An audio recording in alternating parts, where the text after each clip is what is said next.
Hola, ¿cómo les va?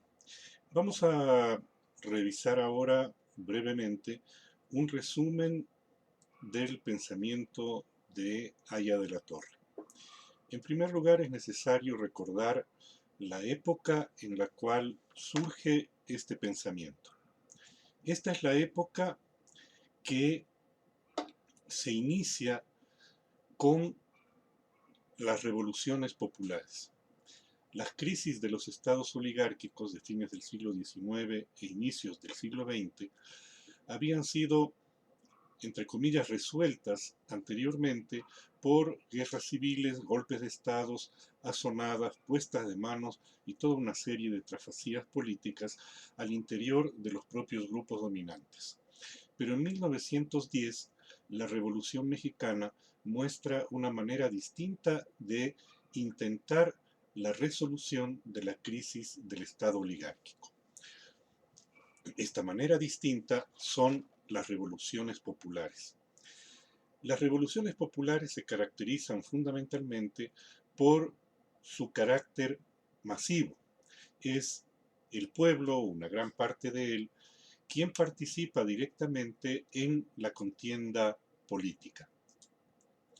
Y participa no solamente como masa de maniobra, como masa electoral, como segmentos que son movilizados para respaldar a uno u otro candidato de una u otra fuerza política, de uno u otro grupo económico, sino que comienzan a participar como actores por sí mismos.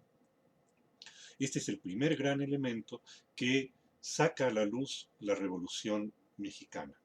Son entonces los sectores populares, los campesinos, los trabajadores, los que están en la primera línea de los procesos de transformación. En segundo lugar, al ser el contingente fundamental los sectores populares, esta revolución no puede quedarse exclusivamente en la aspiración de una transformación política, es decir, de un cambio de gobierno o de unas reformas en el Estado, sino que avanza hacia la transformación social. Es unir la revolución política que de alguna manera se venía realizando desde las gestas independentistas con la revolución social que aquellas gestas independentistas dejaron todavía en sus inicios. La era de las revoluciones populares va a generar entonces una radical transformación en la manera de entender la realidad en América Latina.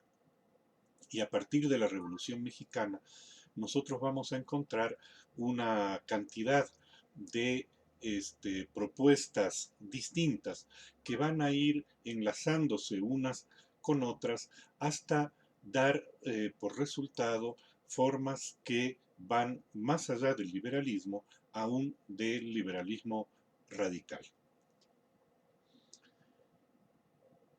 Es una época también de grandes convulsiones sociales por todo el continente. Si bien no se llega al estado de la revolución en los demás países, en cambio sí nosotros notamos una profunda inquietud social que se observa en huelgas obreras, en levantamientos campesinos, que por lo general son respondidos con masacres por parte de los gobiernos de turno. Recordemos el 15 de noviembre de 1922 en el Ecuador. Recordemos la Patagonia sangrienta en la Argentina, apenas un año antes de eso.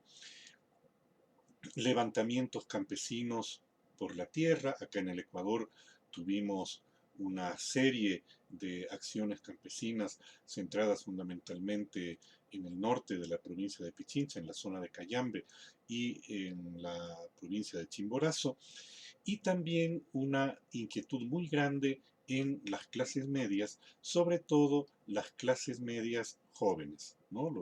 Las nuevas generaciones de clases medias que empezaban a acceder a la educación, empezaban a acceder a ciertos mecanismos que normalmente les hubieran permitido cierto ascenso social, pero encontraban esas posibilidades de ascenso eh, clausuradas por el, la forma de dominio económico, político y social de los estados oligárquicos.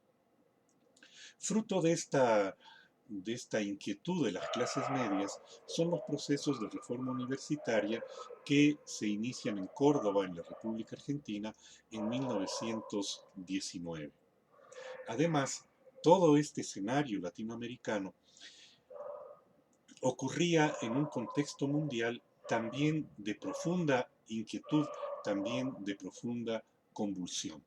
De 1914 a 1918 se produce la Primera Guerra Mundial con una secuela de destrucción y de muerte en Europa. En medio de la Guerra Mundial, casi al final de ella, se produce la Revolución Rusa en 1917, en donde los soviets, es decir, las asambleas populares, los consejos populares, toman el poder y reemplazan al Estado zarista y al Estado burgués que se implanta luego de la caída